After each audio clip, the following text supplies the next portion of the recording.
Bonjour à tous, je suis en pleine visite du data center de Carcassonne grâce à ce casque de réalité virtuelle. Pour Bouygues Telecom, c'est un enjeu majeur que de rendre ces data centers plus sobres tout en restant performants. On en parle tout de suite avec Jérôme sur Vivatech et sans casque. Bonjour Jérôme, qu'est-ce qu'un data center nouvelle génération ?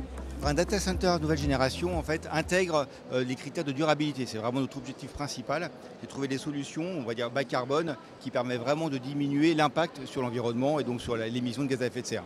Et l'éco-conception de ces data centers, elle se pense à quel niveau ?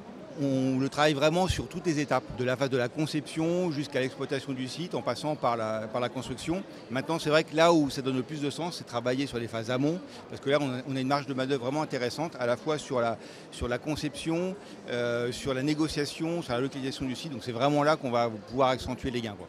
Et alors sur quel axe vous avez travaillé pour rendre précisément ce data center plus durable, plus responsable ? Alors il y a 3 axes principaux. On a travaillé à la fois sur les ressources matériaux, sur la partie équipement et sur l'énergie. Sur les ressources et matériaux, on a notamment utilisé le bois. Donc on a créé une ossature du bâti en bois. On a aussi intégré du béton bas carbone au niveau des dalles techniques qui supportent le shelter et le groupe électrogène. Et on a aussi travaillé sur des ressources locales, donc au niveau du chantier, pour vraiment en fait diminuer le coût carbone lié au transport. Donc ça c'est la partie ressources. Sur les équipements, on a aussi pu travailler sur la durabilité des équipements et donc de réutiliser en fait les équipements pour pouvoir prolonger leur durée de vie. Troisième point, c'est sur l'énergie, qui a un poste vraiment important en termes de coût carbone. On a mis en place 2 solutions. Donc la première, c'est de travailler sur ce qu'on appelle le free cooling. Donc ça permet de soulager l'utilisation des climatisations, des flux frigorigènes et donc de diminuer les émissions de gaz à effet de serre. Et le deuxième point, c'est ce qu'on appelle le confinement passif, où là, en fait, on sépare vraiment les circuits d'air chaud et d'air froid.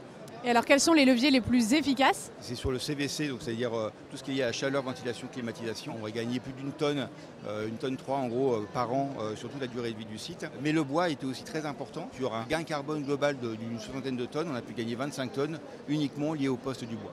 Les data centers de demain se veulent agiles, économes et capables d'absorber une demande numérique toujours croissante. Bouygues Telecom trace ici une voie où performance et responsabilité se jouent au même niveau. Merci de nous avoir suivis et on se retrouve bientôt sur le site web et les réseaux de Bouygues Telecom.